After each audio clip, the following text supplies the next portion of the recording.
요한복음 18장과 19장은 예수님의 순환에 대한 말씀의 장입니다. 오늘부터 우리가 이제 살펴보는 이 본문의 말씀은 예수님의 순환의 시작을 알리는 말씀입니다.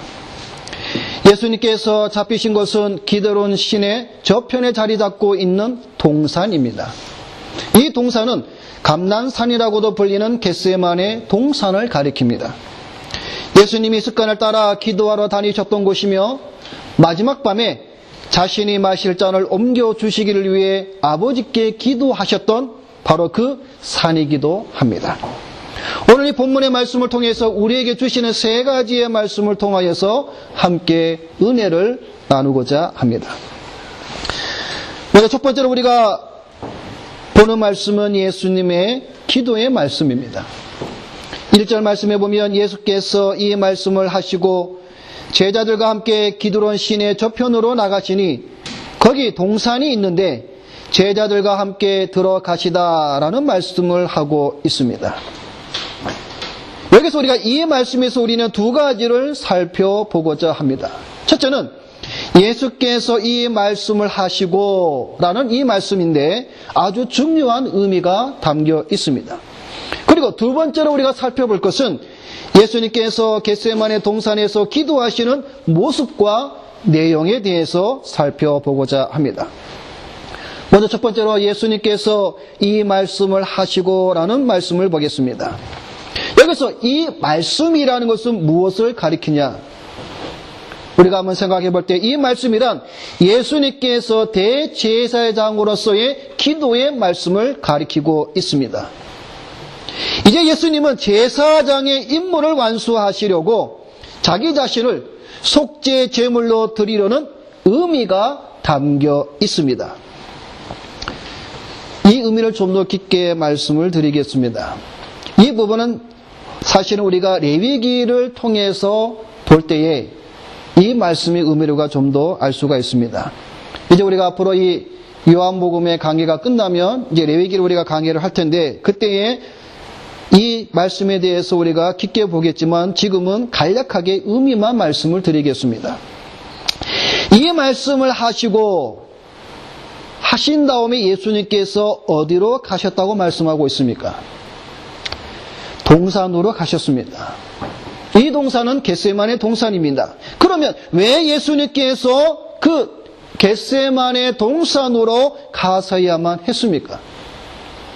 우리가 보통 일반적으로 대부분의 말씀하기를 예수님께서 기도하러 가셨다라고 우리가 생각할 수도 있습니다. 하지만 이보다 더 중요한 의미가 거기에 있습니다. 그것은 바로 속죄 제물에 대한 의미가 있다라는 겁니다. 속죄 제물은 번제와 달리 진 바깥에서 죽임을 당해야 합니다. 그러니까 레위기의 제사에 대한 이해가 없으면 사실 이 말씀을 우리가 좀 더 이해하기가 어렵겠지만 이 진 바깥이라는 것은 저주받은 자 또는 버림받은 자들이 처하는 죽음과 치욕의 장소입니다. 다시 말해서 그리스도께서 버려질 장소 갈보리를 가리켜주고 있는 것입니다.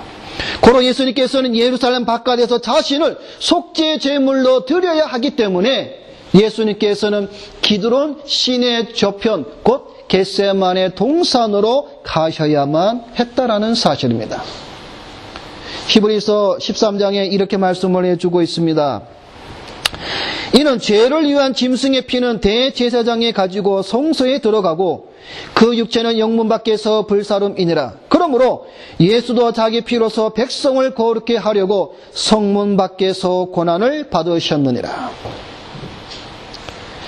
예수님은 속죄의 제물로 레위기의 제사법에 따라서 성문 밖에 동산으로 가셨던 것입니다. 그리고 거기서 기도를 드리셨던 것입니다. 또 하나 우리가 여기서 볼 것은 기드론 시내 저편으로 나가셨다라고 말씀하고 있습니다. 여러분 이 말씀을 보게 되면 이 기드론 시내 저편은 겟세마네 동산입니다. 근데 사도 요한이 이 말씀을 기록한 것은 이 요한복음밖에 없습니다. 마태나 마가나 누가복음에 보면은 이 기드론 시내 저편이라는 구조는 나오지 않습니다. 담지 겟세마네 동산에 가셔서 기도하셨다라고 시작을 합니다. 그런데 유독 이 사도 요한은 오늘 본문 말씀을 통해서 기드론 시내 저편이라고 말씀하고 있습니다. 이것은 구약의 수많은 메시아에 대한 예언의 말씀 가운데 하나이기도 합니다. 다시 말하면 사무엘하 15장의 사건을 보여주고 있는 겁니다. 여러분 구약 성경 사무엘하 15장의 말씀을 보게 되면 이런 내용입니다. 다윗의 절친한 친구 아히도벨로부터 배신을 당했을 때에 다윗을 따르는 충성스럽고 그의 신하들과 함께 눈물을 흘리며 이 기드론 시냇가를 건너가는 모습이 나옵니다. 근데 여러분 이 모습이 바로 다윗의 후손인 예수 그리스도께서 이 기드론 시내를 건너가십니다. 어떻게 할 때에 그의 제자 중 한 사람인 유다가 그의 원수들에게 예수 그리스도를 팔고 있었을 때에 예수님은 자기의 사랑하는 제자들과 함께 기드론 시내를 건너가신 것을 보여주고 있는 것입니다. 다시 말해서 구약 성경의 한 상징의 이 사건이 메시아에 대하여서 아주 훌륭하게 성취된 것을 보여주고 있습니다. 여러분, 예수님께서 신약에 오셔서 하시는 모든 행동들을 보게 되면 구약에 다 계시되어 있습니다. 예를 들어 앞으로 우리가 예수님께서 십자가에 달린 사건을 보겠지만 왜 예수님께서 십자가에 달리실 시간이 왜 오전 9시였고 왜 예수님께서 운명하시는 그 시간이 왜 오후 3시였습니까? 예수님께서 십자가에 달릴 때 시간이 8시가 될 수도 있고 11시가 될 수도 있고 또 예수님께서 운명하시는 그 시간이 5시가 될 수도 있고 4시가 될 수 있는데 왜 예수님께서 오전 9시에 달려셨다가 오후 3시에 운명하셨습니까? 그것은 바로 구약에 나타난 상봉제를 드리는 시간입니다. 이런 모든 것들이 바로 구약에 계시된 그리스도를 향한 그 말씀들이 나타나 있다는 사실입니다. 그렇기 때문에 성경에 나타난 예수 그리스도 이런 모든 것들은 바로 하나님의 말씀에 따라서 역사하신다는 것을 여러분이 꼭 기억하시기를 바랍니다. 두 번째로 우리가 살펴볼 것은 예수님께서 겟세마네 동산에서 기도하시는 모습과 내용을 보겠습니다. 오늘 우리가 요한복음 18장에 보면은 겟세마네 동산에서의 모습은 기록이 되어져 있지 않습니다. 그런데 마태나 마가나 누가복음에 보게 되면은 다 기록이 되어져 있습니다. 그 가운데 우리가 한 부분을 살펴보겠습니다. 마태복음 26장입니다. 우리 마태복음 26장을 우리 다 같이 한번 살펴보겠습니다.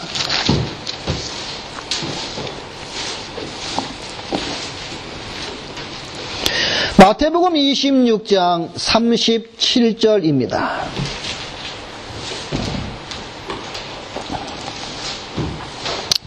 신약성경 47페이지입니다. 자, 마태복음 26장 37절부터 46절까지의 말씀, 겟세마네 동산에서 예수님께서 기도하시는 모습이 어떤 모습이었고 무엇을 기도했는가를 우리가 한번 보겠습니다. 자, 우리 한 절씩 우리 교독하고 마지막 절 우리 다 함께 읽겠습니다.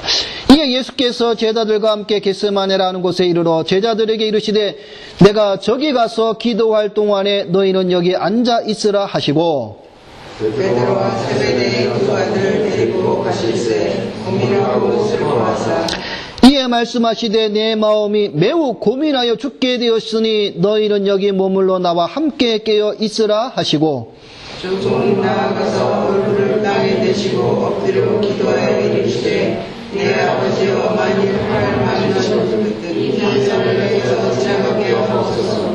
그러나 나의 본대로 마시고 아버지의 본대로 하옵소서 하시고 제자들에게 오사 그 자는 것을 보시고 베드로에게 말씀하시되 너희가 나와 함께 한 시간도 이렇게 깨어 있을 수 없더냐. 시험에 들지 않게 깨어 있으라. 마음에 원인들의 힘이 약하도다 하시고 다시 두 번째 나아가 기도하여 이르시되 내 아버지여 만일 내가 마시지 않고는 이 잔이 내게서 지나갈 수 없거든 아버지의 원대로 되기를 원하나이다 하시고 다시 오사 오신즉 그들이 잔이 있는 데에 눈이 피곤합니다. 또 그들을 두시고 나아가 세 번째 같은 말씀으로 기도하신 후 이에 제자들에게 오사 이르시되 이제는 자고 쉬라. 내가 때가 가까이 왔으니 인자가 죄인의 손에 팔리느니라. 일어나라 함께 가자 보라 나를 파는 자가 가까이 왔느니라. 아멘. 자, 지금 예수님께서 겟세마네 동산에서 제자들을 데리고 가서 기도를 하십니다. 근데 이 마태복음 26장의 이 말씀과 마가복음과 누가복음에 보면 거의 비슷합니다. 다른 부분은 누가복음 22장에 보면은 이런 말씀이 있습니다. 저희를 떠나 돌 던질 만큼 가서 무릎을 꿇고 기도하여. 그러니까 제자들을 돌 던질 만큼 떨어져서 기도했다라는 내용입니다. 마가복음에 보게 되면은 이렇게 기도하고 있습니다. 아바 아버지여. 아버지께는 모든 것이 가능하오니 이 잔을 내게서 옮기시옵소서. 그러나 나의 원대로 마옵시고 아버지의 원대로 하옵소서. 마태, 마가와 다른 누가복음에는 좀 더 예수님께서 기도하는 모습을 이렇게 말씀하고 있습니다. 예수님께서 이렇게 기도하실 때에 사자가 하늘로부터 예수께 나타나 힘을 돕더라. 예수께서 힘쓰고 애써 더욱 간절히 기도하시니 땀이 땅에 떨어지는 핏방울 같이 되더라 라고 말씀하고 있습니다. 예수님께서 지금 겟세마네 동산에서 기도하고 있는 내용이 무엇입니까? 내 아버지여 만일 할만하시거든 이 잔을 내게서 지나가게 하옵소서. 그러나 나의 원대로 마옵시고 아버지의 원대로 하옵소서. 동일한 기도를 3번 하셨습니다. 그러면서 예수님께서 지금 이 기도를 하시는 그 모습이 어떤 모습입니까? 평안한 상태였습니까? 아니죠. 힘쓰고 애써 기도하시니 간절히 기도하시니 땀이 땅에 떨어지는 핏방울 같이 되었더라라고 말씀하고 있습니다. 겟세마네 동산에서 기도하시는 주님의 모습은 참으로 무겁고 엄숙합니다. 겟세마네라는 이 지명은 아랍어의 명칭으로 기름 짜는 틀이라는 뜻입니다. 그 의미와 동일하게 예수님께서는 지금 자신을 쥐어짜면서 땀이 핏방울이 되기까지 지금 기도하고 있다라는 사실입니다. 그리고 그곳에서 우리 주 예수께서는 그의 순환을 시작하셨습니다. 예수님께서는 그곳에서 기꺼이 짓밟히시고 분쇄되시고 찢어지셨다라는 사실입니다. 예수님께서는 자신의 죽음이 하나님의 뜻임을 아시면서도 마지막까지 성부 하나님께 기도함으로 그분과 교통하셨으며 그분의 뜻에 순종할 것을 확증하셨습니다. 예수님께서는 성부에게 자기에게 맡기신 죄의 짐들을 지금 짊어지고 계시며 슬픔과 번민으로 맡으신 일들에 순응하고 계심을 보여주고 있습니다. 그가 당하신 이런 모든 고난들은 바로 우리의 죄들을 위한 것이었음을 우리는 잊지 말아야 합니다. 예수님께서 겟세마네 동산에서 이러한 기도와 모습으로 우리의 죄를 위해서 기도하고 있었다는 사실을 여러분이 기억하시기를 바랍니다. 두 번째로 오늘 우리가 본문의 말씀을 통해서 우리가 살펴볼 말씀은 예수님의 사랑의 모습입니다. 8절의 말씀을 보게 되면 이렇게 말씀하고 있습니다. 예수께서 대답하시되 너희에게 내로라 하였으니 나를 찾거든 이 사람들의 가는 것을 용납하라 하시니. 여기서 우리는 하나님의 아들 예수님께서 자발적으로 죽음을 맞이해서 자신의 순종을 통해 우리의 죄를 도말할 뿐만 아니라 자신의 양무리를 보호하시는 그러한 선한 목자의 모습을 우리가 살펴볼 수가 있습니다. 여러분, 여기서 우리 잠깐 한번 생각해 볼 것이 있습니다. 저도 사실 오늘 이 말씀을 준비하기 전에 보통 저도 이런 생각을 가지고 있었습니다. 예수님을 잡으러 무리들이 왔습니다. 그죠? 오늘 성경에 보면 군대와 대제사장들과 바리새인들에게서 얻은 하속들, 그들이 보낸, 쉽게 말하면 이제 아랫사람들이겠죠. 자, 그런 자들이 지금 예수님을 잡으러 왔습니다. 사실 저도 이전까지는 한 열 몇 명이 와서 예수님을 잡으러 왔겠다라고 생각을 했습니다. 근데 제가 어제 이 말씀을 준비하면서 좀 충격을 받았습니다. 생각외로 많은 무리가 왔습니다. 몇 명이 왔는지 아세요? 최하 1000명이 넘습니다. 3절 말씀에 보면 유다가 군대와 및 대제사장들과 바리새인들에게서 얻은 하속들을 데리고 왔다 그랬습니다. 근데 여기서 군대는요, 12절 말씀을 보게 되면 천부장이라고 말씀하고 있습니다. 근데 여러분, 천부장이 누굽니까? 1000명의 부하를 거느리는 장군을, 지휘자를 천부장이라고 그러죠. 백부장은 100명의 졸병, 50부장은 50명입니다. 근데 군대의 천부장, 최하 1000명이죠. 그리고 바리새인들과 대제사장들이 보낸 사람들이 얼마나 되겠습니까? 성경에는 말씀해 주고 있지 않지만 대략 몇십 명 되겠지 않겠습니까? 그러니까 최하 1000명이 넘어요. 여러분 한번 생각해 보시기 바랍니다. 한 사람 예수 그리스도를 잡으려고 수백 명의 사람이 지금 그 겟세마네 동산에 왔다는 것이죠. 누구와 함께? 가련 유다와 함께 왔습니다. 그리고 그들의 손에는 무엇을 들고 있습니까? 등과 횃불과 병기를 들고 예수님을 잡으러 왔다라고 성경은 말씀해 주고 있습니다. 이는 마치 강도를 잡는 것과 같이 등과 횃불과 병기를 들고 수백 명의 사람들이 단 한 사람 예수 그리스도를 잡으려고 겟세마네 동산에 왔습니다. 그때 예수님께서 너희가 누구를 찾느냐라고 질문을 합니다. 그럴 때에 그들은 나사렛 예수를 찾는다고 말하고 있습니다. 여러분, 여기서 또 하나 이 성경은 우리에게 주는 의미가 있습니다. 나사렛 예수. 여러분, 나사렛, 실제로 이 나사렛은 멸시당하던 곳이었습니다. 심지어 갈릴리 사람들에게조차 경멸을 당하는 그러한 별 볼 일 없는 그러한 지명입니다. 예수님은 나사렛 예수라는 놀림을 받으며 성장했습니다. 그래서 여러분 사도행전을 보게 되면 그리스도인들을 가리켜서 뭐라고 조롱합니까? 나사렛 이단. 나사렛 이단으로도 취급을 당하였습니다. 다시 말해서 이 나사렛이라는 이 단어는 비방과 모욕의 뉘앙스를 가지고 있습니다. 조롱과 경멸을 받으며 비천한 환경에서 자란 왕이신 메시아, 그분이 바로 나사렛 예수입니다. 근데 이 무리들이 누구를 찾느냐고 말했을 때에 나사렛 예수를 찾는다라고 말하는 겁니다. 다시 말해서 조롱하는 거죠.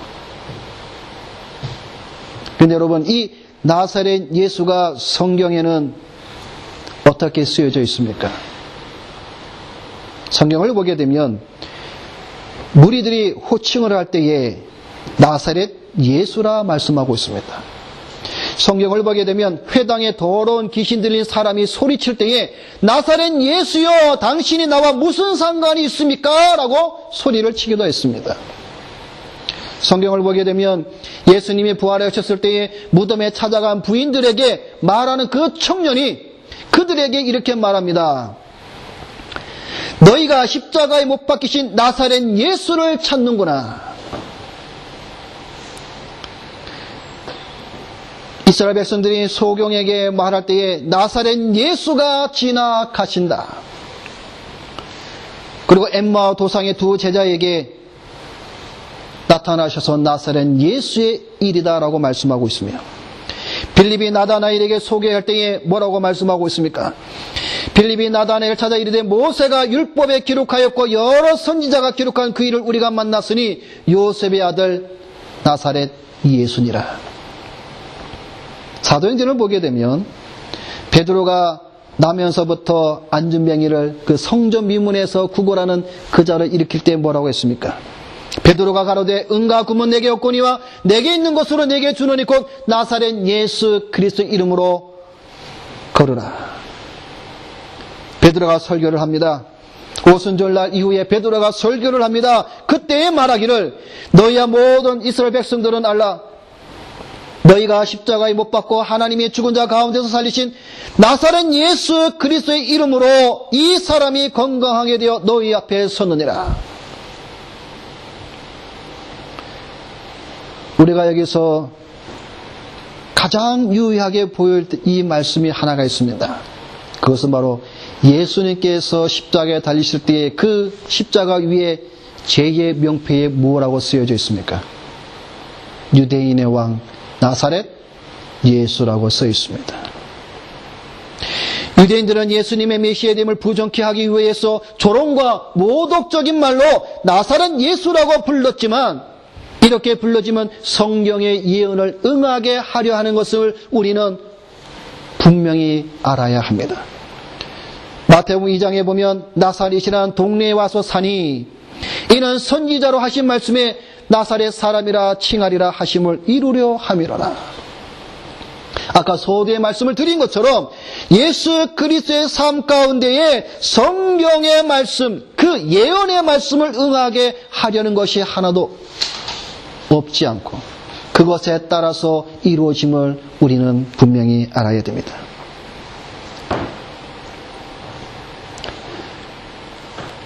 이 말씀을 하신 후에 예수님께서 이렇게 그들에게 말합니다.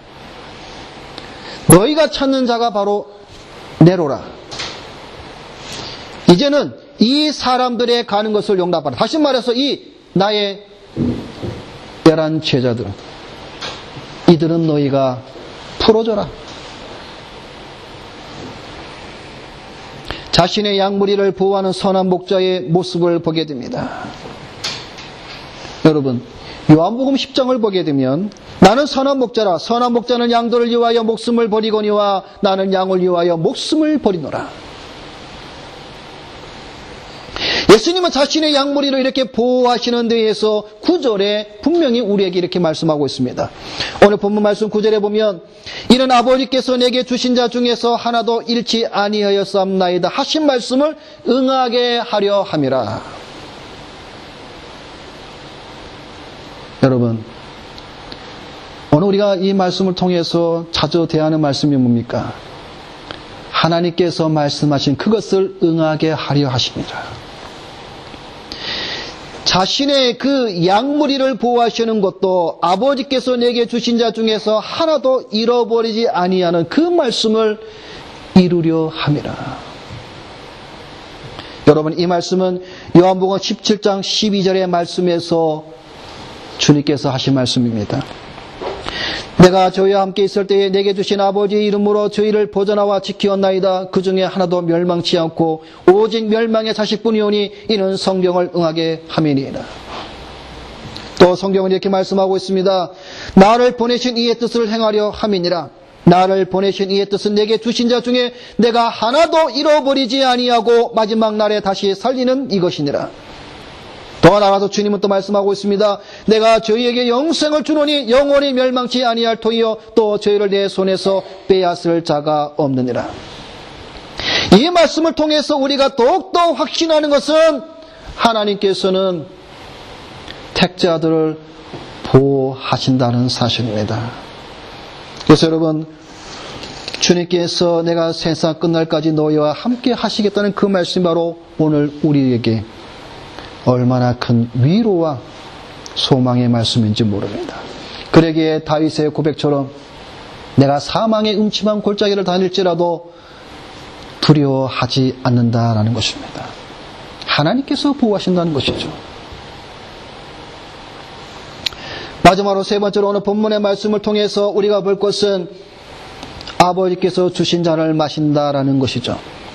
11절 말씀에 예수님께서 베드로더러 이르시되 검을 집에 꽂으라. 아버지께서 주신 잔을 내가 마시지 아니하겠느냐 하시니라.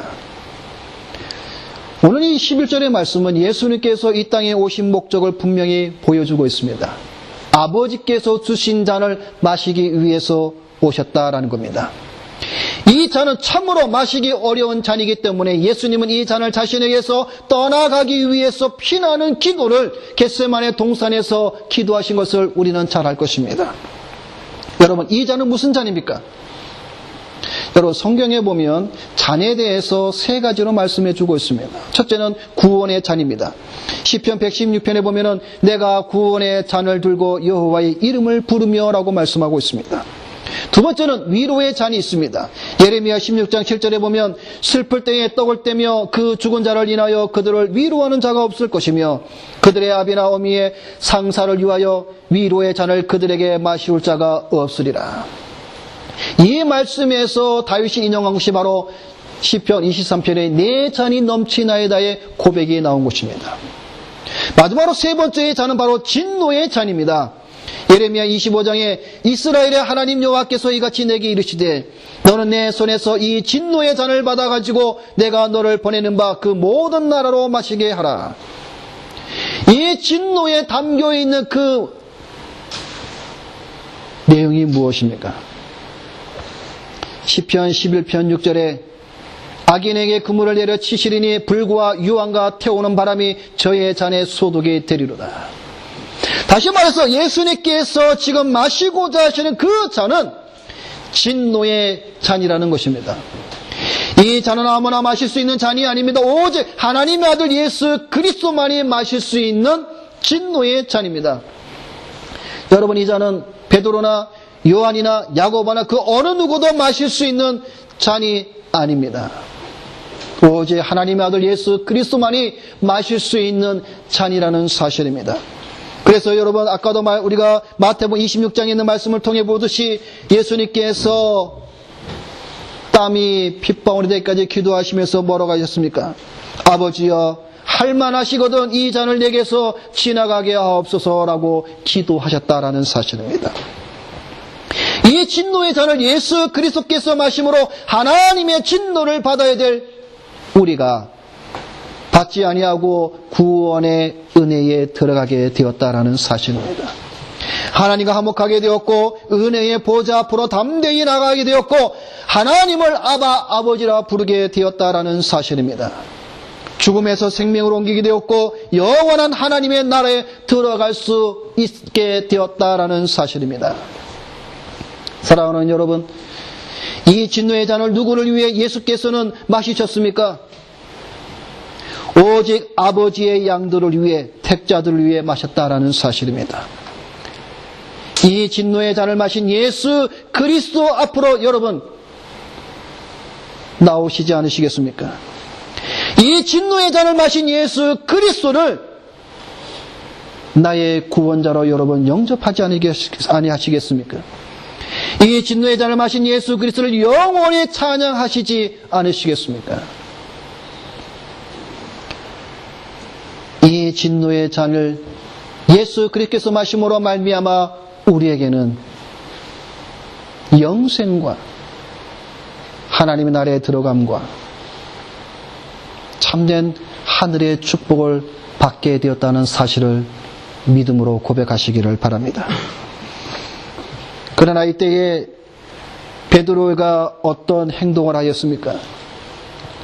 자기 스승을 변호하려고 큰 위험을 무릅쓰고 평상시에 가지고 다니던 칼을 꺼집어내어서 대제사장의 종 말고라는 사람의 길을 베어버리고 말았습니다. 근데 여러분, 이 베드로는 예수님으로부터 칭찬을 들을 줄 알았는데 꾸지람을 들었죠. 그것까지 참으라. 그러면서 예수님은 그의 길을 치유하여 주셨고 베드로에게 이렇게 말씀합니다. 마태복음에 보면 검을 가지는 자는 다 검으로 망한다라고 말씀하셨습니다. 예수님은 베드로가 인간적으로 시도하려는 것을 정죄하고 있다는 점을 우리는 여기서 배워야 합니다. 하나님께서 인정하고 안 하시고는 문제가 되지 않는다는 뜻이 인간이 옳다고 생각하는 것을 열심 이러한 가면 밑에 무조건 변호하려는 것보다 더 흔한 일도 없다는 점을 생각할 때에 이것은 우리에게 주시는 아주 귀중한 교훈이 되겠습니다. 하나님의 뜻을 따르기보다는 인간의 열정에 의하여 행하여 주는 모든 신앙의 행위들을 우리는 조심해야 됩니다. 여러분, 예배라고 해서 다 바른 예배가 아닙니다. 예배가 우상 숭배가 될 수 있고 예배가 미신 행위도 될 수가 있습니다. 여러분, 사울 왕의 불순종을 여러분이 잘 알 것입니다. 하나님의 말씀을 어겼습니다. 사무엘의 입술을 통해서 사울에게 하나님의 말씀이 전달됩니다. 뭐라고 말씀하고 있습니까? 순종이 제사보다 낫고 듣는 것이 수양의 기름보다 낫다. 하나님의 말씀을 거역하는 것은 사슬의 죄와 같고 완고한 것은 사신 우상에게 절하는 죄와 같다라고 말씀하고 있습니다. 그래서 왕이 여호와의 말씀을 버렸으므로 여호와께서도 왕을 버려 왕이 되지 못하게 하셨다라고 성경은 우리에게 가르쳐주고 있습니다. 인간의 열정보다 앞서는 것은 하나님의 뜻이며 말씀입니다. 그러기에 우리는 항상 우리의 열심, 우리의 이 열정을 우리는 조심해야 됩니다. 그래서 칼빈이 이렇게 우리에게 가르쳐주고 있습니다. 성경 밖에서 벗어나 전속력을 다해서 달리는 것보다는 오히려 절렁거리며 성경의 길을 따라 걸어가는 것이 더 낫다라고 우리에게 가르쳐주고 있습니다. 여러분, 성경을 벗어나서 우리 인간의 열심을 통해서 제 아무리 화려한 예배와 찬송과 기도를 드린다 해도 아무런 유익이 없습니다. 주의 이름으로 선지자 노릇하며 주의 이름으로 귀신을 쫓아내며 주의 이름으로 권능을 행하여도 주님은 저들을 모른다 말씀하고 있습니다. 왜 그럴까요? 예수님이 이렇게 말씀하셨습니다. 불법을 행하는 자들아. 하나님의 법대로 행하지 않는 모든 우리의 신앙은 다 불법입니다. 우리에게 유익이 없습니다. 말씀을 맺습니다. 예수님의 순환의 시작을 통하여서 속죄 제물로 드리신 그 이유가 무엇이며 자신의 양무리를 보호하시는 사랑의 주님, 우리 대신 진노의 잔을 마신 주님을 영접하며 찬양하는 그것을 또한 믿음으로 고백하시는 여러분이 되시기를 주님의 이름으로 부탁을 드립니다. 기도하겠습니다.